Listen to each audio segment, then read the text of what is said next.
Safi kabisa. Kwa Kihehe tunasema mambo yamekaa mswano. Wow, kwa Kihehe wanasema mambo yamekaa mswano. Bado hapa tuko jikoni na mambo yanavyoendelea. Hapa tuko jikoni na madikodiko yako vizuri. Karibu mama, naona ndo masufuria na hebu nisogee kidogo, ndio kupata cha kuonja hapa.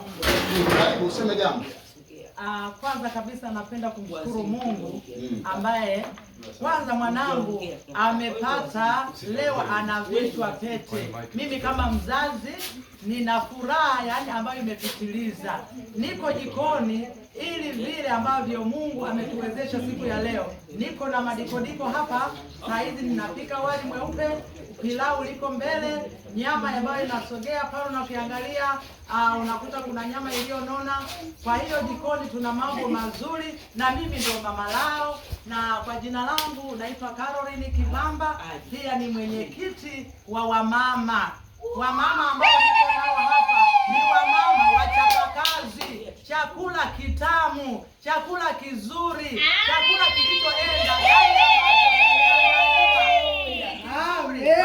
Tunawakaribisha watu wote. Hebu angalia mijimama mizuri iko jikoni imekalia chakula.